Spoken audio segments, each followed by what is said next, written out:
은혜 받으실 하나님의 말씀은 스가랴서 9장 9절부터 17절까지 말씀입니다. 구약성경 1319면 전후에 있습니다. 스가랴서 9장 9절부터 17절 말씀 다 같이 한 목소리로 함께 읽도록 하겠습니다. 시온에 따라 크게 기뻐할지어다. 예루살렘에 따라 즐거이 부를지어다. 보라, 내 왕이 내게 임하시나니 그는 공의로우시며 구원을 베푸시며 겸손하여서 나귀를 타시나니 나귀의 작은 것 곧 나귀 새끼니라. 내가 에브라임의 병거와 예루살렘의 말을 끊겠고 전쟁하는 활도 끊으리니 그가 이방 사람에게 화평을 전할 것이요 그의 통치는 바다에서 바다까지 이르고 유브라데 강에서 땅끝까지 이르리라. 또 너로 말할진대 내 언약의 피로 말미암아 내가 내 갇힌 자들을 물 없는 구덩이에서 놓았나니 갇혀 있으나 소망을 품은 자들아 너희는 요새로 돌아올지니라. 내가 오늘도 이르노라. 내가 내게 갑절이나 갚을 것이라. 내가 유다를 당긴 활로 삼고 에브라임을 끼운 화살로 삼았으니 시온아, 내가 내 자식들을 일으켜 헬라 자식들을 치게 하며 너를 용사의 칼과 같게 하리라. 여호와께서 그들 위에 나타나서 그들의 화살을 번개같이 쏘아내실 것이며 주 여호와께서 나팔을 불게 하시며 남방 회오리 바람을 타고 가실 것이라. 만군의 여호와께서 그들을 호위하시리니 그들이 원수를 삼키며 물맷돌을 밟을 것이며 그들이 피를 마시고 즐거이 부르기를 술 취한 것 같이 할 것인즉 피가 가득한 동이와도 같고 피 묻은 제단 모퉁이와도 같을 것이라. 이날에 그들의 하나님 여호와께서 그들을 자기 백성의 양떼같이 구원하시리니 그들이 왕관의 보석같이 여호와의 땅에 빛나리로다. 그의 형통함과 그의 아름다움이 어찌 그리 큰지 곡식은 청년을 새 포도주는 처녀를 강건하게 하리라. 아멘. 할렐루야. 우리 아버지 하나님은 사랑이십니다. 그 하나님은 여러분과 저를 사랑하십니다. 또한 그 하나님은 여러분과 저를 위한 놀라운 계획을 갖고 계십니다. 10월 23일 금요일 새벽 기도를 통해서 다시 한번 저와 여러분이 우리 주님의 풍성한 사랑을 체험하시고 또 우리를 향한 놀라운 계획을 발견하게 되시기를 주 예수 그리스도의 이름으로 축복합니다. 오늘 봉독한 말씀을 중심으로 특별히 12절에 나와 있는 말씀인데요. 소망을 품고 살아갑시다 라고 하는 제목으로 여러분과 함께 은혜를 나누기 바랍니다. 우리 말씀 제목 따라 주시기 바랍니다. 소망을 품고 살아갑시다. 소망을 품고 살아갑시다. 스가랴 선을 가는 것처럼 이제 묵시문학 중에 하나인데요. 스가랴서를 좀 더 깊이 이해하려면 요한계시록 5장을 보시면 상당히 그 문맥상 연결이 되는 것을 볼 수 있습니다. 스가랴는 그 주후약 한 520년경이죠. 그 이제 이스라엘 백성들이 바사의 그 고레스 왕으로 인해서 바빌론부터 70년 동안 포로 생활하다가 회개하라는 말을 듣고 스룹바벨과 같이 왔다가 성전을 미처 다 짓지 못하고 반대로 기다리다가 한 520년경인가요? 그때 이제 다리오 왕이 다시 성전 건축을 허락했을 때 그 2년 때부터 사역을 시작하게 됩니다. 특별히 이제 스가랴와 학개가 같이 사역을 하죠. 스룹바벨은 정치적으로, 학개와 스가랴는 이제 신학적으로 이런 사역을 시작하게 되는데 스가랴라는 말의 뜻은 여호와께서 기억하신다. 한번 따라하세요. 여호와께서 기억하신다. 저와 여러분의 삶도 하나님께서 다 기억하고 계신 줄로 믿으시기 바랍니다.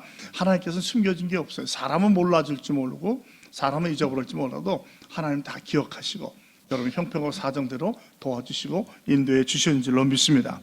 스가랴서를 보면 모두 14장인데 크게 1장부터 8장까지 그다음 9장부터 10장까지 나눌 수 있어요. 1장부터 8장까지 계속 회개를 촉구합니다. 회개하고 바로 서야 된다 얘기하고 그 다음에 9장부터 14장까지는 여호와가 임재하신다. 두 개를 볼 수 있죠. 예수님의 초림을 볼 수도 있고 예수님의 재림을 볼 수도 있어요. 그래서 주로 9장부터 11장까지는 예수님의 초림을 볼 수 있고 12장부터 10장까지 주님의 재림에 대해서. 근데 이것이 이제 섞여 있기 때문에 구별하기 쉽지 않지만 이것은 이제 그림에 두고 말씀을 보시면 도움이 되리라고 생각을 합니다. 오늘 특별히 9장 그 9절로 17절인데 어제 보았지만 1절로 8절까지는 여호와께서 임하셔서 이스라엘 주변 국가를 다 무너뜨리죠. 그러니까 하나님 대적하는 세력을 다 없애신단 말이죠. 그다음에 오늘부터는 뭐냐면 평화의 왕이 임하셔서 예수님의 초림무상 갈 수 있겠죠. 그래서 이들에게 평강과 회복을 주신다는 내용이 되겠습니다. 먼저 9절부터 10절까지는 하나님께서 약속하신 평화의 왕이 오시는데 바로 그분이 메시아다, 예수 그리스도를 말하는 것이고 죄송합니다.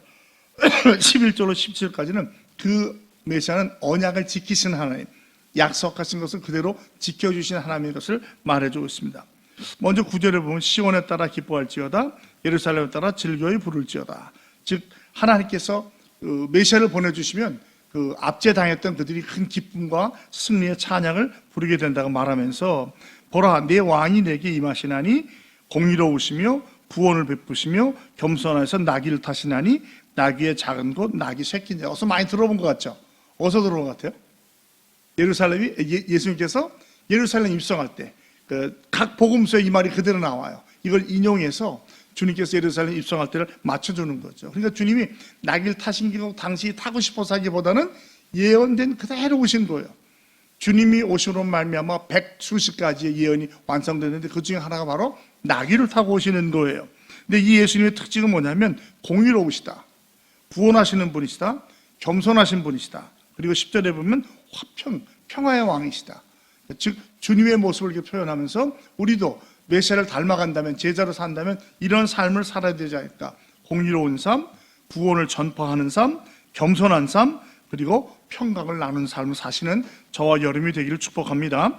그러면서 내가 에브라함의 병거와 예루살렘의 말을 끊겠고 전쟁의 활도 끊겠다. 그리고 그 새로 오시는 왕이 이방 사람에게는 화평을 전하는데 바다에서 바다까지, 유브라에서 땅끝까지. 즉 바다에서 바다는 것은 그 지중해에서 갈릴리 바다까지, 그다음에 이 유브라 땅에서 땅끝까지. 즉 이 큰 넓은에서 광역적인 이스라엘을 말하는 거예요. 그 당시에 그들이 생각하고 있던 세상을 다 주님께서 오셔서 통치하실 것이다 라고 말합니다. 에브라임은 일반적으로 남쪽하면 유다라고 하고요, 두 지파 중에서 유다고 북쪽은 10지파인데 에브라임으로 끝나요. 그래서 유다와 에브라임은 이스라엘 전체를 말하는 것입니다. 그들에게 더 이상 전쟁하지 않도록 당신이 하겠다는 거예요. 말을 끊어버리고 그 다음에 통치하시겠다. 그래서 어떤 분은 이게 초림과 재림을 상징하는 것이다. 전쟁이 끝나게 한 다음에 마지막까지 주님이 통치하실 것을 말한다고 그래요. 그러니까 다시 말하면 이 9절과 10절에서는 하나님께서 약속하신 메시아, 바로 구세주가 오시는데 이런 모습으로 오실 것이다 라고 말해주고 있습니다. 그리고 이제 11절부터는 이 하나님께서 당신이 약속을 지켜주시는데 또 너로 말할지, 너를 말하는 것은 이스라엘이죠. 내 언약의 피로 말미암아 내가 내 갇힌 자들을 물없는 구덩이에서 놓았나니. 즉 이스라엘과 하나님의 약속은 언약, 피로 맺은 언약 아니에요. 그 언약을 내가 기억해서 내 갇힌 자들을 물없는 구덩이에서 놓았다. 물없는 구덩이 하면 생각나는 게 누구죠? 요셉 생각나죠. 예레미야 생각나죠. 이 물없는 구덩이는 일반적으로 뭘 상징하면 감옥을 상징해요. 보통 구덩이는 물이 있잖아요. 여기 물이 없어요. 그러니까 여기다 던져 넣으면 대개 사람이 그대로 두면 며칠 있으면 죽는데 먹을 것도 마실 것도 없으니까 일반적으로 금식해도 물을 마시면서는 40일까지 금식을 하는데 대개의 경우는 일반적으로 물이 없으면 물을 마시면 3일이 아니면 죽는다고 그래요. 그래서 이 구덩이에 던져 넣는다는 것은 죽게 내버려 놓았다라는 뜻인데 주님께서 그 물 없는 구덩이에서 풀어주었다는 거예요. 그러니까 이스라엘 백성이 마치 물 없는 구덩이에 갇혀 있는 것 같았는데 주님께서 이 공의의 왕인 예수님을 통해서 이런 일을 행했다. 그리고 그러면서 말하기를 갇혀 있으나 소망을 품은 자더라. 제가 여기서 이제 소망을 갖고 살아갑시다 그랬는데 갇혀 있잖아요. 물 없는 구덩이에 갇혀 있지만 소망을 버리지 않은 거예요. 즉시 죽은 것이 아니고 그 택한 백성으로서 메시아의 오심을 기다리고 있는 너희들에게 말씀하시는 거예요. 요새로 돌아올지라. 이 요새는 간단히 말하면 이스라엘을 말하고요. 또 광야는 하나님께로 돌아오는 거죠. 주님을 떠난 백성들이 얼마나 많아요. 다시 돌아오라는 거예요. 주님께 돌아오라. 왜냐? 내가 오늘도 이르노라 내가 내게 갑절이나 갚을 것이야. 배로 갚아주신다는 거예요. 여기서 배로서 완전하게 회복시켜 주신다는 것이죠. 그러니까 우리의 삶도 지금은 힘들고 어렵지만 주님의 나라, 우리로 볼 때는 이제 주님의 초림을 왔으니까 재림을 기다릴 때 재림 때에는 우리가 온전히 회복될 줄로 믿습니다. 여기서는 손해보는 것 같기도 하고 억울한 것 같기도 하고 빼앗기는 것 같기도 하고 답답하기도 하지만 주님의 때가 오면 완전히 회복된다고 약속해 주고 계셔요. 그러니까 이게 우리 성도가 갖고 있는 소망, 회복의 소망을 갖고 살아갈 수 있는 근거가 되는 거죠. 13절에 보면 이제 주님께서 이 이스라엘의 대적과 대신에 싸워주시는데 먼저 유다를 당긴 활로 에브라임을 낀 화살로 삼고 네 자식들을 일으켜서 헬라 자식들을 치게 하고 용사의 칼과 같게 해라. 강한 용사를 만든다는 거예요. 헬라 자식은 그 해석책 주석책을 보면 그 당시에 이 헬라 사람들이 와서 이스라엘 사람들을 많이 노예로 데려 팔았다는 거죠. 그걸 대적해서 이기게 해주겠다. 그리고 한편은 이 헬라 자식을 알렉산더 대왕을 상징한다고도 얘기를 해요. 이 알렉산더 대왕이 전 세계를 그때 통치했는데 이스라엘만큼은 통치를 못했다고 그래요. 한 그 랍비가 나가서 알렉산더 대왕을 말하고 하나님을 설명하실 때 그가 이스라엘만큼 내가 공격하지 않겠다. 그래서 공격하지 않았다고 하는데 그가 헬라 사람이었거든요. 그래서 그를 상징한다고 말을 해요. 즉 하나님이 이스라엘 백성을 제사장 민족으로 삼아서 열방을 통일하고 통치하겠다고 말씀하셔요. 그리고 이제 계속해서 9장부터는 여호와께서라는 말이 많이 나옵니다.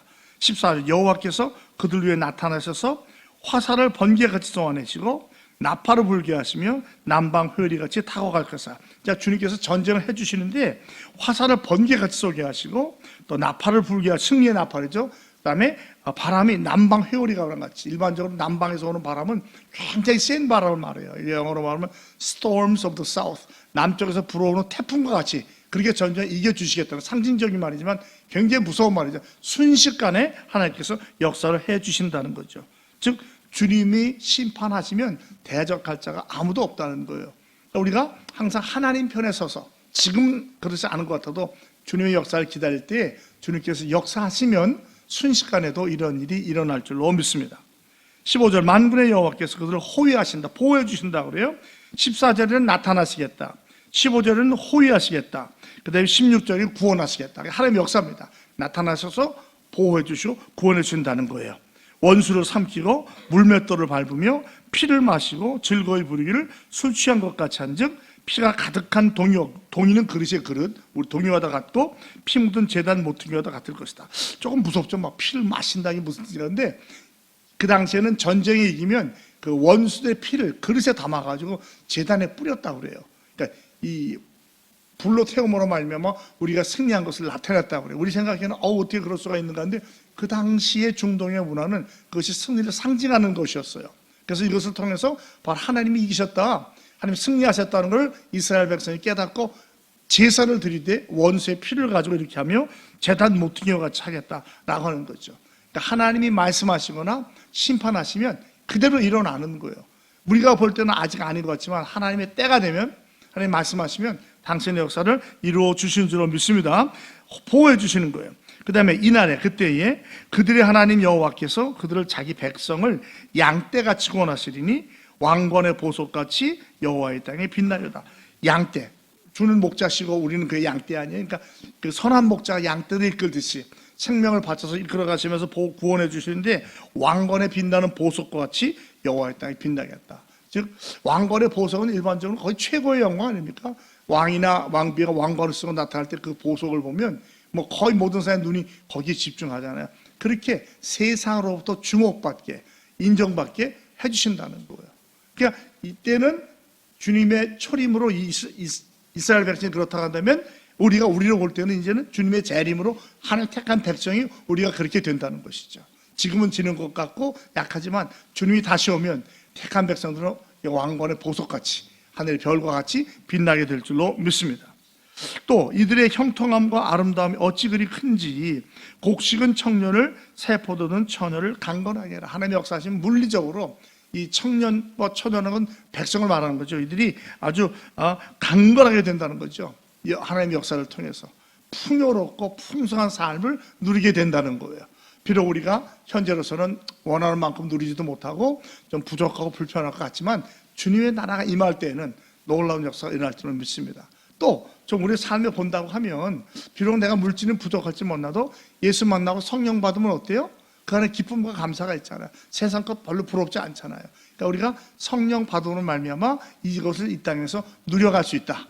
그리고 주님이 다시 오실 그때는 물리적으로도 체험할 수 있다고 말씀해 주시는 거예요. 자, 그렇다면 여기서 우리가 몇 가지 생각해 볼 것이 있는데, 먼저 하나님께서는 9절에 기뻐하라고 말씀하셔요.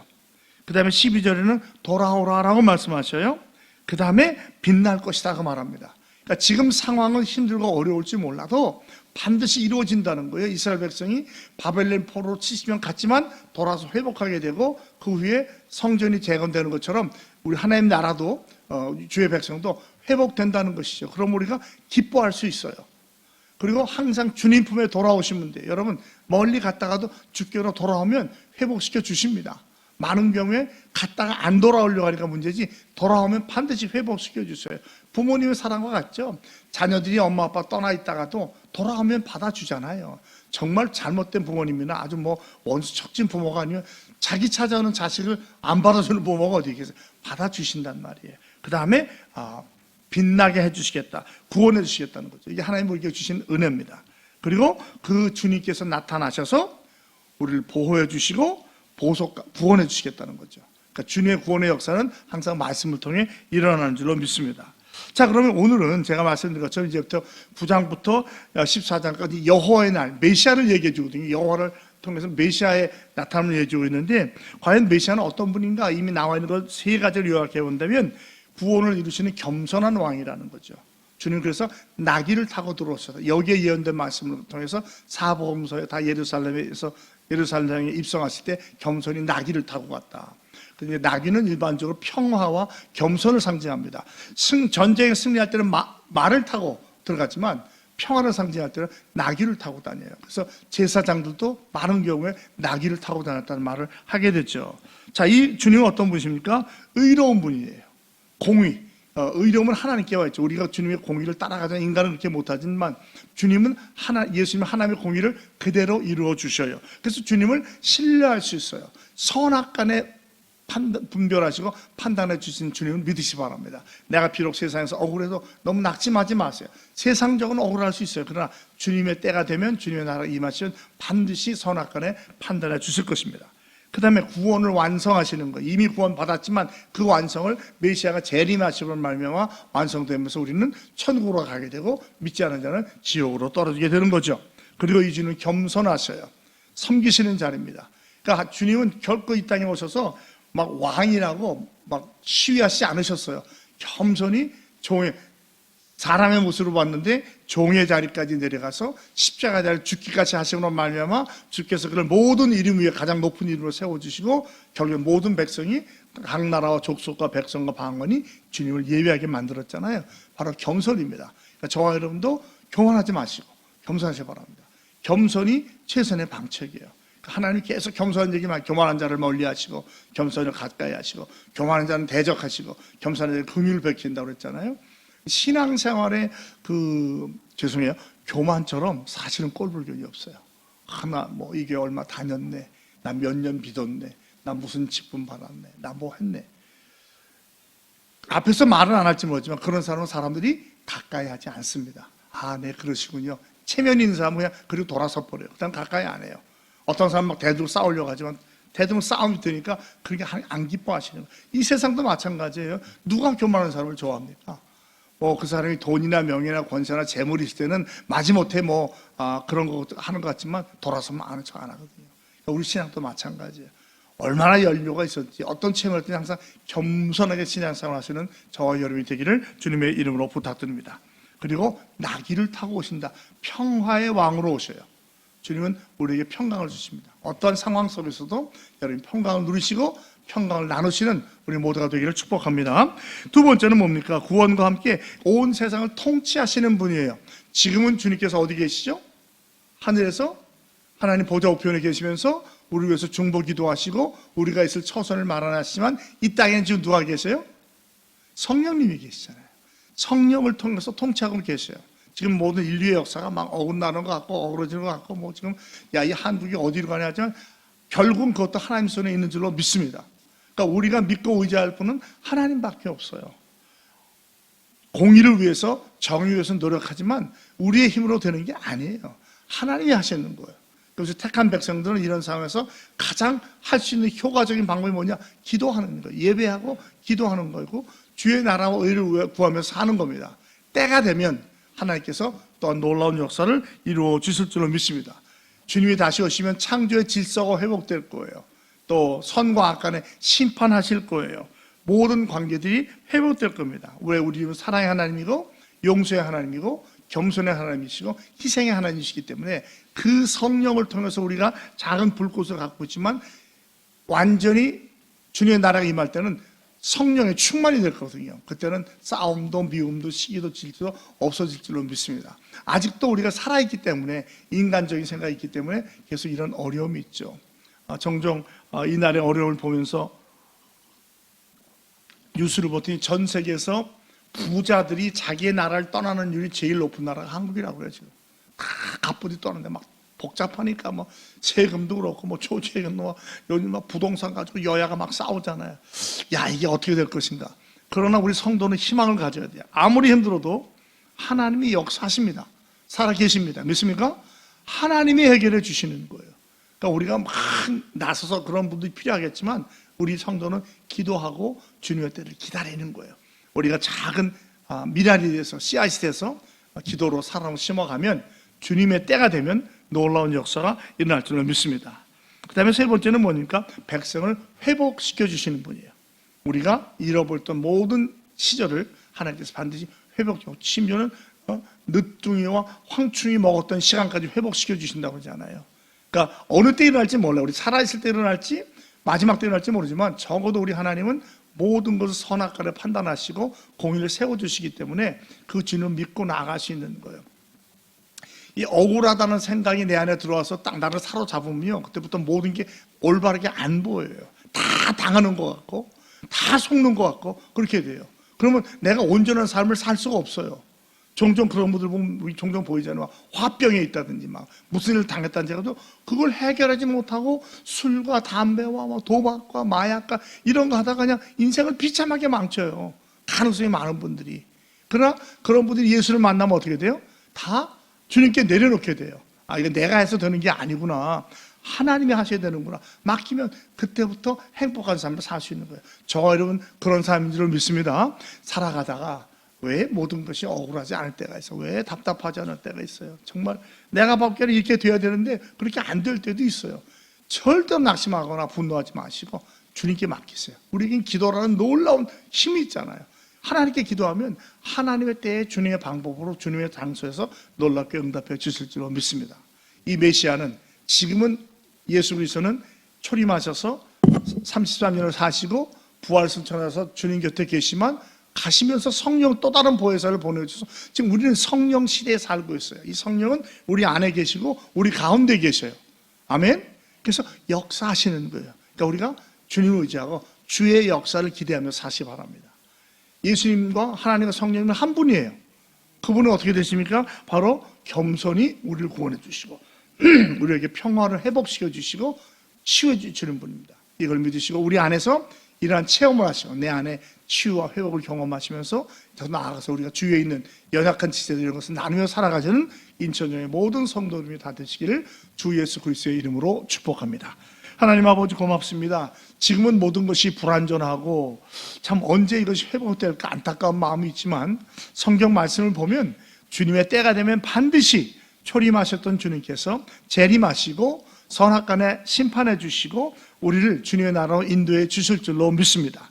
낙심하지 않게 하시고 절망하거나 좌절하지 않게 하시고 믿음의 주에 온전케 하는 주를 의지하게 하시며 항상 예수님이라면 어떻게 하실까 여쭤보면서 우리도 주님의 제자로서 평화의 사도가 되게 하여 주시옵시고 또 주의 나라를 치유하며 회복하는 삶을 살아갈 수 있도록 도와주시옵소서. 우리가 먼저 치유되고 회복되게 하시고 그 치유 회복을 이웃에게 전하는 사랑의 통로, 축복의 통로들이 다 되는 복된 하루가 되게 하여 주시옵소서.